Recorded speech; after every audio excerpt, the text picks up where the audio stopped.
चलिए नमस्कार, आप सभी को आपके ही अपने प्यारे से यूट्यूब चैनल पे स्वागत है। और आशा और उम्मीद करता हूँ कि आप सब एकदम स्वस्थ होंगे, मस्त होंगे और आप अपनी तैयारी में व्यस्त होंगे। तो जो बच्चे इस बार 12th क्लास के बोर्ड एग्ज़ाम देने वाले हैं और जिनका आर्ट्स में इतिहास है यानी हिस्ट्री, उन तमाम बच्चों के लिए टॉप 10 ऐसे वीवीआई प्रश्न लेकर के आए हैं कि वैसे वीवीआई प्रश्न जो कि बार बार बोर्ड परीक्षा में पूछे गए हो। ठीक है, तो चलिए ऐसे प्रश्नों की सीरीज का ये आपका आज का सीरीज 8वां सीरीज है। अगर आज कंप्लीट सीरीज देख लेते हैं तो अब तक हम आपको इस चैनल पे 80 वीवीआई टॉप मोस्ट क्वेश्चन जो है वो करा दिए हैं। बाकी अगर सीरीज छूट गया है तो आज की सीरीज देखने के बाद बाकी के जो सीरीज है वो चैनल पे जा करके देख लेंगे। तो अगर नए बच्चे होंगे तो सब्सक्राइब भी कर लिया कीजिएगा ताकि आगे के जो नोटिफिकेशन है वो आपको मिले और सबसे पहले सीरीज का लाभ आप उठा सके। ठीक है, और बाकी जो सीरीज पड़े हुए हैं उसको भी देख लेंगे जाकर करके, ताकि जितना ज़्यादा से ज़्यादा प्रश्नों को सोल्व करेंगे उतना ही आपका कॉन्फिडेंस लेवल बढ़ेगा। चलिए आज के सीरीज का पहला प्रश्न आपके सामने है, औरंगजेब का संबंध किस सूफी सिलसिला से था? ऑप्शन 1 है आपके सामने चिश्ती, दूसरा है सुहरावर्दी, तीसरा है कादरी, चौथा है नक्शबंद। सही जवाब आपको या तो कमेंट में करने हैं या फिर आपको पेज पे लिख लेने हैं। अब हम बढ़ते हैं सही जवाब की तरफ में। तो औरंगजेब का संबंध जो है वो नक्शबंद सूफी सिलसिला से है। हालांकि सभी सिलसिला ही है सूफियों का, चिश्ती सूफी सिलसिला ही है, सुहरावर्दी सूफी सिलसिला है और कादरी, लेकिन औरंगजेब का जो संबंध है वो नक्शबंद से है। अच्छा, प्रश्न अगर घुमा करके आया आपसे कि सबसे महत्वपूर्ण सूफी सिलसिला कौन सा है, तब आपको याद रखने हैं चिश्ती सिलसिला, ये सबसे इंपॉर्टेंट वाला है।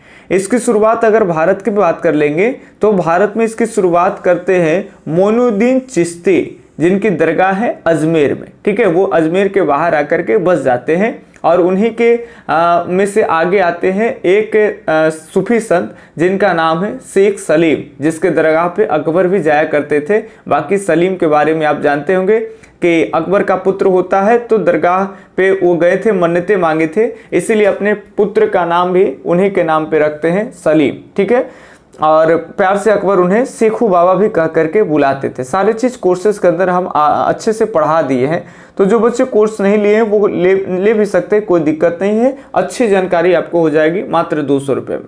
चलिए ध्यान से सुनेंगे। अब यहाँ प्रश्न है कि मीरा का विवाह किसके साथ हुआ था? भाग 2 का ये भी एक अच्छा प्रश्न है। अभी जो प्रश्न आप सिलसिला वाला किए तो वो जो है भाग 2 का ही प्रश्न है मेडिवल हिस्ट्री का, और ये भी मेडिवल हिस्ट्री का एक बढ़िया प्रश्न है आपका कि मीरा का विवाह किसके साथ हुआ था? राजा भोजराज के साथ, या तुकाराम के साथ, या फिर एकनाथ के साथ, या हरि सिंह के साथ? फटाफट से जवाब आपको देने हैं कि कौन से ऑप्शन सही हो जाएंगे। सही जवाब की बात कर लेंगे तो मीरा का विवाह याद रखेंगे मात्र 18 वर्ष की आयु में किसके साथ हो जाता है? राजा भोजराज के साथ। और वैवाहिक संबंध लंबे समय तक नहीं चल पाते हैं।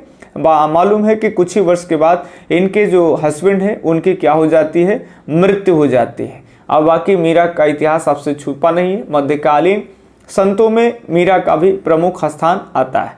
चलिए अगला है जगन्नाथ का शाब्दिक अर्थ होता है। बताइए जगन्नाथ का शाब्दिक अर्थ क्या होता है? विष्णु एवं शिव का अवतार, दूसरा संपूर्ण विश्व का स्वामी, तीसरा सभी का हितैषी और चौथा है इनमें से कोई नहीं। तो सही जवाब हो जाएगा जगन्नाथ का शाब्दिक अर्थ होता है संपूर्ण विश्व का स्वामी। ठीक है, चलिए ये हम आपको भक्ति सूफी परंपराएं में पढ़ाए थे। ठीक है, चारों धाम की जब चर्चा कर रहे थे वहां पे विशेष चर्चा इसमें किए थे। सुभद्रा बलराम को लेकर के भी बातें कही गई थी। अब अगला प्रश्न है, इसको आपको सॉल्व कर देना है। बड़ा ही इजी और हल्का है, इसको आप आराम से बना पाएंगे और ये एकदम महत्वपूर्ण भी है आपके एग्जाम पॉइंट ऑफ व्यू से।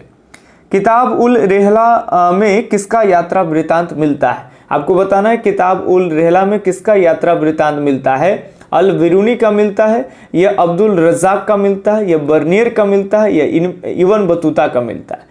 तो सही जवाब आपके हो जाएंगे डी ऑप्शन ही, इब्न बतूता साहिब। इब्न बतूता जब भारत में आते हैं कब, तो 1333 ईस्वी में ये भारत में आते हैं। उस समय MBT यानी मोहम्मद बिन तुगलक का शासन चलता है। और इसके जस्ट 3 साल अगर देखें तो 1336 में दक्षिण भारत में एक बड़ा हिंदू साम्राज्य की नींव पड़ जाता हरिहर बुक्का के द्वारा, उसको कहते हैं विजयनगर साम्राज्य।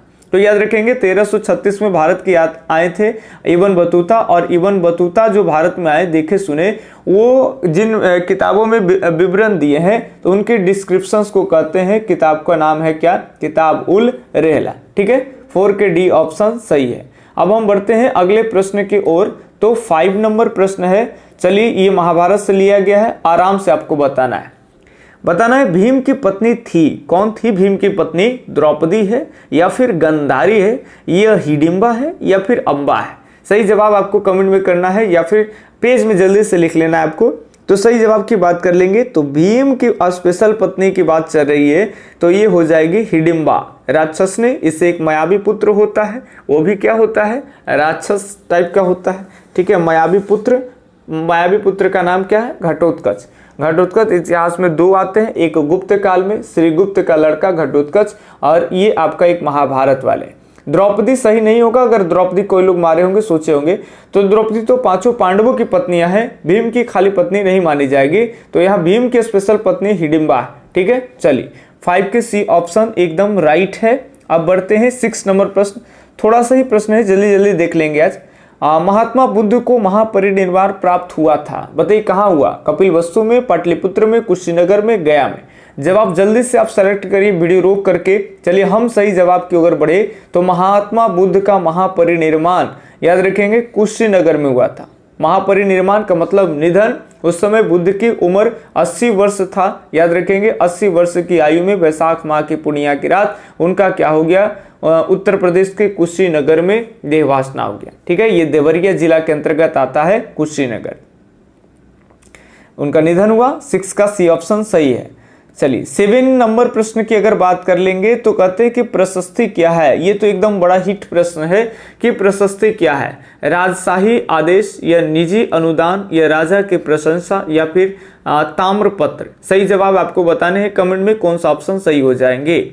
चलिए सही जवाब की बात कर लेंगे तो प्रशस्ति का मतलब होता है राजा की प्रशंसा, ये याद रखेंगे। अब यहाँ कहेगा कि प्रयाग प्रशस्ति का संबंध किससे है, तो वहां पे हो जाएगा समुद्रगुप्त ने प्रयाग में प्रयाग प्रशस्ति हरिसेन के माध्यम से लिखवाए थे, तो वो भी बड़ा इंपॉर्टेंट हो जाता है, अगर वो पढ़े होंगे तो वो प्रश्न भी ध्यान में रखिएगा। ठीक है, चलिए आगे 7 हो गया। अब 8 नंबर प्रश्न, ये तो NCERT बेस्ड है, बड़ा ही गजब का है, अगर रटने वाले बच्चे होंगे तो शायद ना भी रटा पाए आपसे।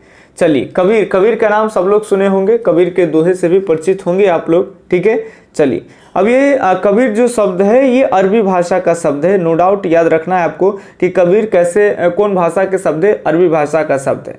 इसका अर्थ क्या होता है ये बताना है, संत होता है या सिद्ध पुरुष होता है, महान होता है या फिर मसीहा होता है। तो सही जवाब की अगर हम बात कर लेंगे तो ये याद रखेंगे कि कबीर जो शब्द है ये अरबी शब्द है, और अरबी शब्द का जो अर्थ है इसका अर्थ होता है महान, यानी सी ऑप्शन सही होता है। याद रखेंगे 8 के कौन ऑप्शन सही हो रहा है, सी ऑप्शन आपका सही है, 8 के सी। अब 9 2 ही प्रश्न है, जल्दी जल्दी देखेंगे। जनगण मन को भारत में राष्ट्रगान के रूप में अपनाया गया, कब अपनाया गया? ऑप्शन भी दिया हुआ है आपका, 26 जनवरी 1949 या फिर 24 जनवरी 1950, 26 नवंबर 1949 या फिर इनमें से कोई नहीं। सही जवाब की बात कर लेंगे तो 24 जनवरी 1950 को जनगण मन को राष्ट्रीय गान के रूप में, राष्ट्रगान के रूप में एक्सेप्ट किया गया, स्वीकार किया गया या अपनाया गया। ठीक है, इसके लेखक कौन है आपको कमेंट में बताना है। इशारे के लिए बता रहे हैं कि वो बंगाल से बिलोंग करते हैं। अब आपको कमेंट में बताना है कि जनगण मन जो राष्ट्रगान है हमारा, उसके राइटर कौन है। ठीक है, चलिए अब एक लास्ट प्रश्न है आज का, डी ऑप्शन, कि भारत को स्वतंत्रता मिलने से पूर्व ब्रिटेन में लेबर पार्टी की सरकार कब सत्ता में आई थी? ब्रिटेन में जो लेबर पार्टी की सरकार बनी थी जब भारत की आज़ादी मिली थी उससे पहले, तब वो सत्ता में कब आई? ऑप्शन है 26 जुलाई 1945 ईस्वी, दूसरा है 26 जून 1945, तीसरा 26 जनवरी 1945, फिर आपका 26 फरवरी 1945। तो याद रखेंगे 1945 ईस्वी में जुलाई के अंदर में ही ब्रिटेन में सत्ता आई थी लेबर पार्टी के हाथों में। ठीक है, चलिए याद रखेंगे लेबर पार्टी की सरकार बन गई थी जुलाई 1945 ईस्वी। तो ये रहा आपका टॉप 10 क्वेश्चन और आपको बताने हैं कि 10 प्रश्न में से कितने प्रश्न आपने सही कर पाए, ताकि आगे के प्रश्न का इस तरह से बढ़िया बढ़िया प्रश्नों का सीरीज हम आपके लिए लेकर के आए और आप ज़्यादा से ज़्यादा प्रश्नों को ठीक कर पाए और आपका कॉन्फिडेंस लेवल बढ़े और एग्जाम में काफ़ी बेहतर मार्क्स आप लेकर के आए। यही हम लोग का मेन मोटिव है। ठीक है, चलिए मिलते हैं कुछ इसी तरह के अगले सीरीज में। तब तक के लिए धन्यवाद। जय हिंद, अल्लाह हाफिज। आपका दिन शुभ हो। राधे राधे।